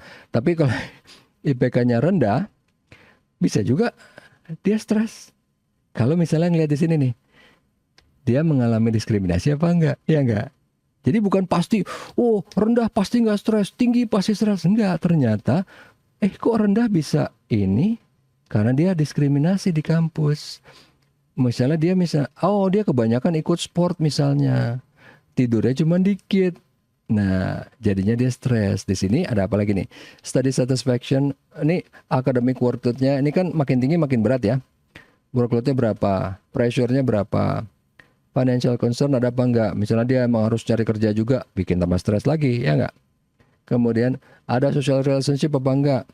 Kalau misalnya makin tinggi, dia mungkin makin berat. Kalau yang ini mungkin nggak berat nih. Mungkin dia santai banget orangnya. Kalau ini mungkin, diputusin 3 kali, diputusin 4 kali, diselingkuhin 3 kali, misalnya nih kan. Yang ini nih yang berat nih. Social relationship. Atau mungkin pacarnya 2 gitu kan, pacarnya 3 ya kan. Discreet. Kemudian, nah ini di sini depression sama anxiety ini adalah si Y-nya kan, kita ngeliat nih. Depressionnya misalnya yang tinggi-tinggi. Nih ya. Nih depressionnya tinggi nih. Anxiety juga tinggi. Anxiety biasanya berhubungan sama ini online entertainment. Maksudnya apa? Kalau dia terlalu banyak nggak ketemu orang, anxiety pasti tinggi. Emang kayak gitu. Kayak saya juga gitu kan. Jadi karena jarang ketemu orang, karena mungkin nggak mau atau nggak suka atau gimana, anxiety pasti akan tinggi. Gitu. Anxiety itu apa? Nah, lihat di psikologi. Apa bedanya anxiety sama depression? Supaya kita bisa ngelihat ini variabel, apa hubungannya dengan dia. Terus ini apa nih? Future insecurity. Jadi biasanya kalau misalnya nih di sini tinggi depression sama anxiety, tapi dia nggak ngerasa masalah dengan masa depan. Karena apa? Ya udah, gue emang sukanya main. Besok-besok kayaknya game ini masih ada, misalnya ya. Kalau ternyata dia suka GTA, Grand Theft Auto ya, di online tuh kan game online. Ternyata ada kabar mau tutup. Nah, ini future insecurity bisa rendah nih, bisa jelek nih di sini kan. Itu dia maksudnya. Kemudian di sini dia ada apa sih? Dia ada stress relief activities nggak? Ada, bentuknya religius. Atau ini nggak ada, harusnya stresnya tinggi, tapi ternyata nggak. Oh, mungkin dia nyantai, apa gimana? Oke? Tapi di sini yang harus ditangkap itu adalah pertama, apa yang bikin mahasiswa stres? Itu hasil akhirnya. Tapi kita bisa ngelihat dengan membedah data ini, mahasiswa yang stres, kelihatan dari sini ya, depression anxiety, itu kegiatannya ngapain aja. yang nggak stres, ngapain aja dibandingin, dilihat. Oke, itu dia. Kemudian kita lihat yang kedua itu adalah data Fortune. Kelompok B, Fortune 1000. Nah, di sini Fortune 1000 company ini ya, perusahaan yang gede. Ya kelihatan dari ini kan, number of employee, market capitalization, revenue, profit. Jadi kalau cuman wah perusahaan yang gede profitnya segini, itu deskriptif. Kita lihat nih, Walmart perusahaannya gede, ya kan? Profit gede apa segala macam. Tapi terus kemudian di sini mana ya? Ini data sampai diupdate di 2024 ya. Nah, Agustus. Saya tadi mau ngasih tahu apa sih? Mana dia? Nah, ini dia. Jadi Walmart ini perusahaan gede. Orang suka bekerja di sini. Best companies to work for. Amazon lebih gede lagi, tapi orang nggak suka. Ya kan? Jadi apa yang buat dia gede? Orang nggak suka kerja di sini. Apa yang buat dia gede? Apanya? Ini kan profitnya persennya naik apa turun? Revenue-nya persennya naik atau turun dari sebelumnya ya, dari periode sebelumnya. Berarti kan kita pengen lihat trajektorinya dia itu gimana dari sini nih. Jadi secara deskriptif nanti kalian bisa lihat berdasarkan profit. Oh perusahaan yang gede ini A, B, sama C. Kemudian lihat apa yang membedakan Walmart sama Amazon. Yang satu orang suka kerja di sini, yang satu orang nggak suka. Bidangnya apa? Sama-sama retail kok. Industrinya apa? Ini general, ini internet. Profitable ya. Apakah ini berdua foundernya merupakan CEO? Enggak. Tapi ada misalnya yang foundernya CEO nih kan, kayak Meta. Ini kan Facebook nih kan, foundernya CEO. Ini perusahaan gede juga kan? Itu. Apa bedanya sama dia? Sama-sama gede. Apakah ada female CEO? Enggak. Ini ada female CEO. Apa pengaruh nggak nih? Ada female CEO. Misalnya di industri kesehatan. Karena suka nggak suka ya.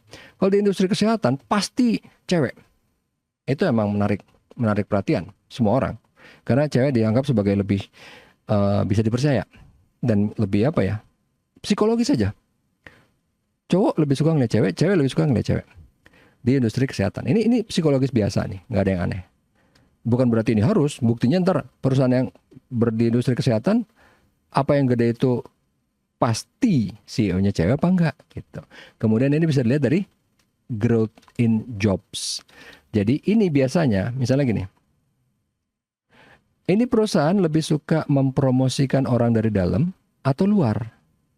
Kalau dari dalam, itu akan menumbuhkan orang suka kerja di situ.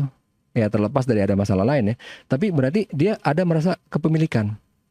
Cuman gak enaknya berarti monoton. Orangnya pasti kan bikin geng, bikin politik gitu-gitu aja gitu.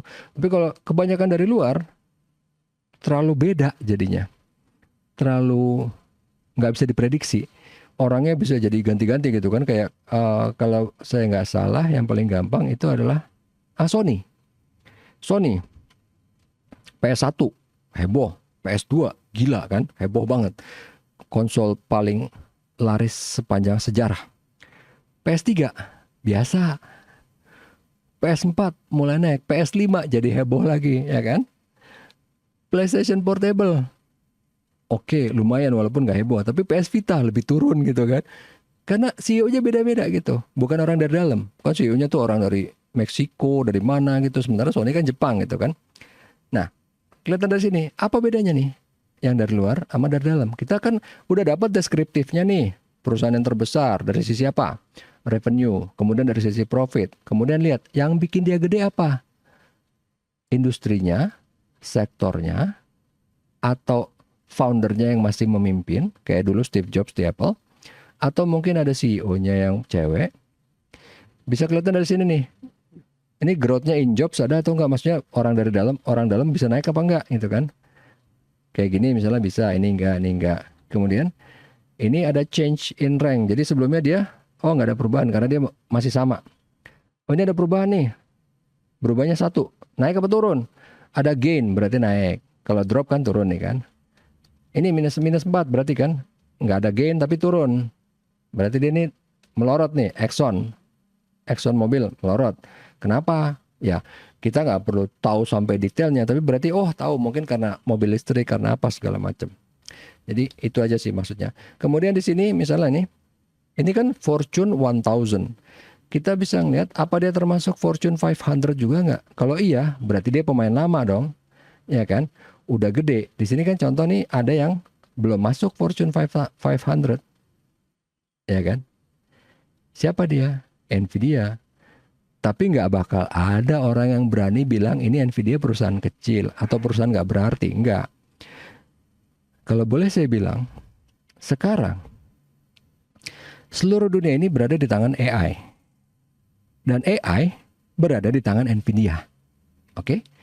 Jadi nggak bakal ada orang yang berani bilang, oh Nvidia tuh nggak kecil, dia buktinya nggak masuk 500. Salah besar. Karena itu tadi, misalnya sekarang seluruh dunia bergantung pada AI. Nantinya, sekarang pun sudah mulai. Dan AI itu bergantung pada Nvidia. Ya, itu ceritanya panjang sih. Tapi itu intinya.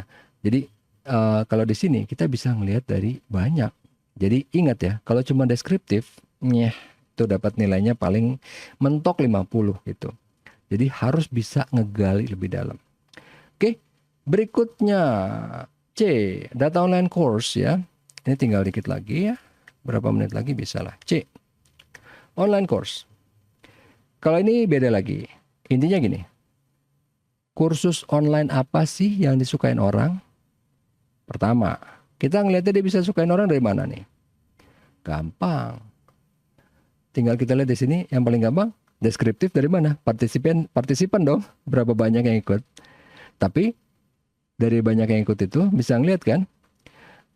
Yang dapat sertifikat berapa?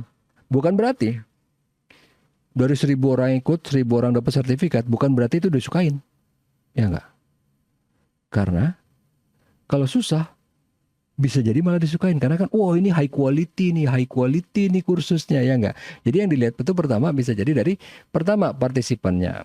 Kedua di sini kan, bahwa dari yang ikut, itu semua nggak cuma daftar doang, tapi dia udah buka sampai lebih dari 50% kontennya. Berarti serius ikutnya kan? Audited namanya.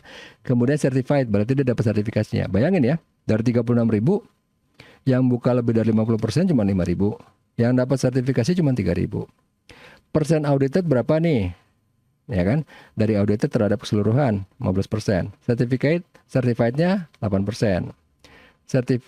Persen play video berapa, ini berapa. Nanti udah dapat sini baru kita lihat kan.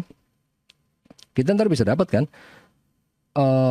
yang paling susah kursusnya apa, yang paling banyak peminatnya siapa, itu masih deskriptif.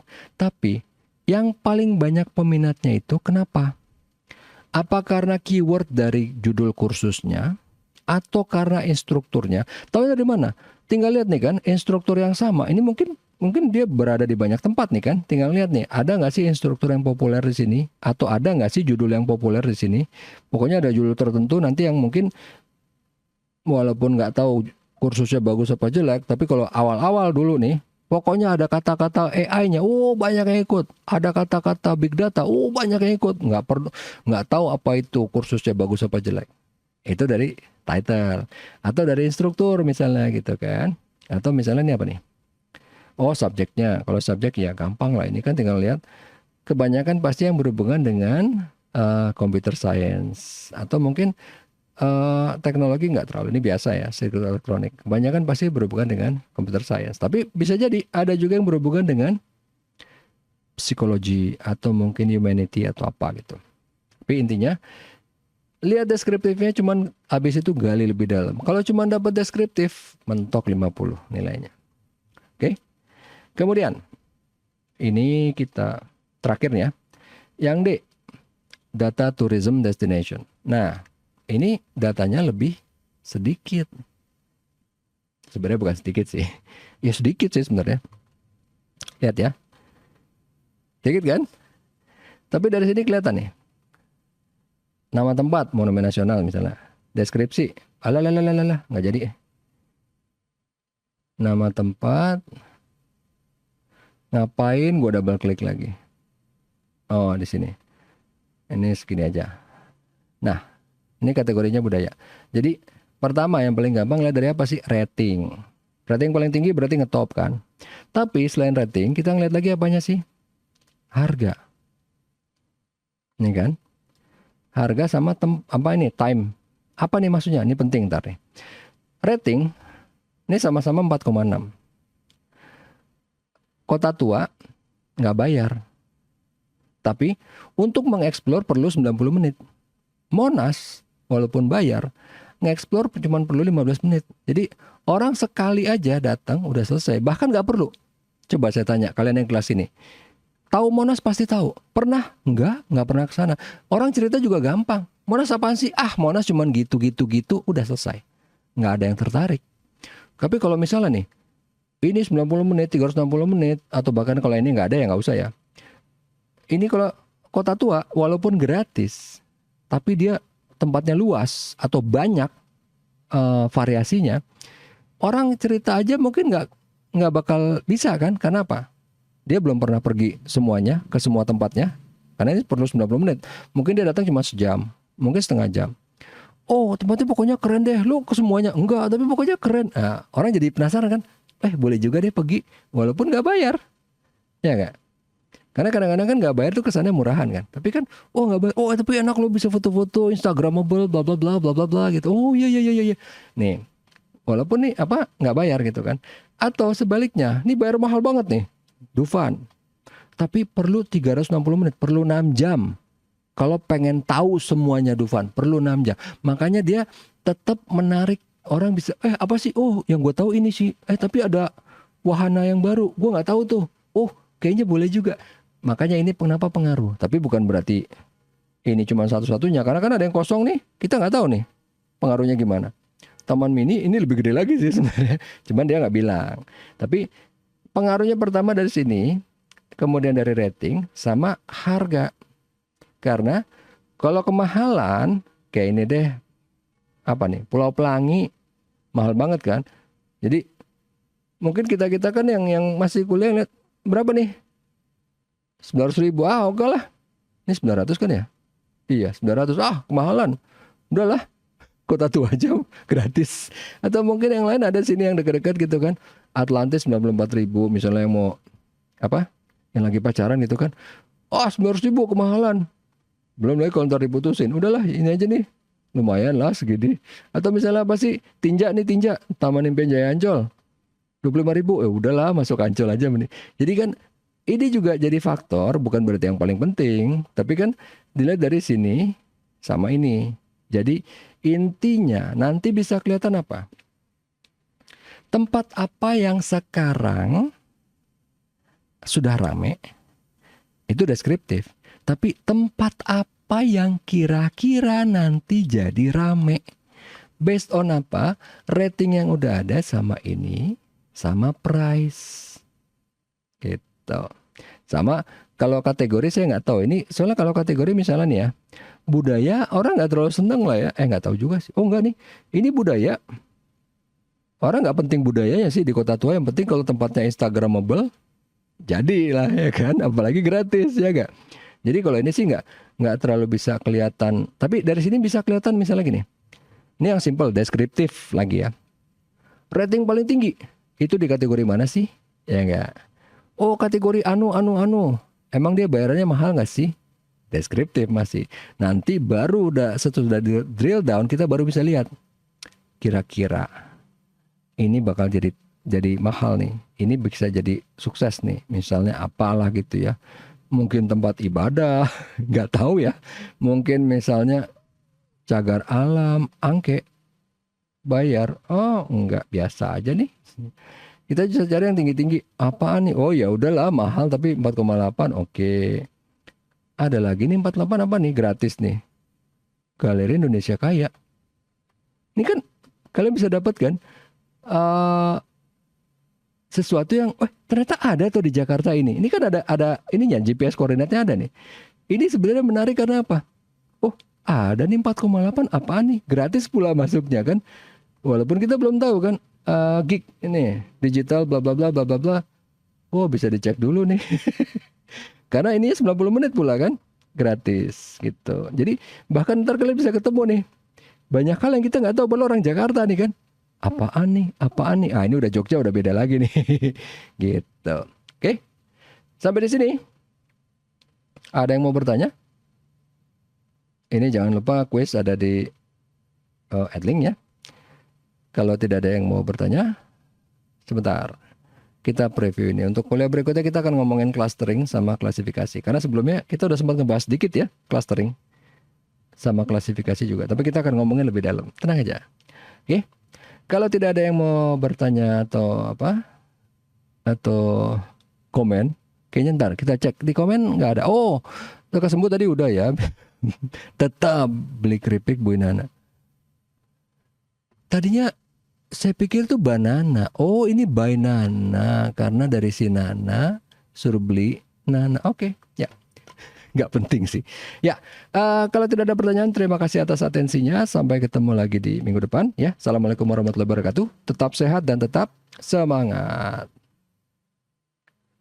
Mana. Waalaikumsalam, makasih Pak. Sama-sama.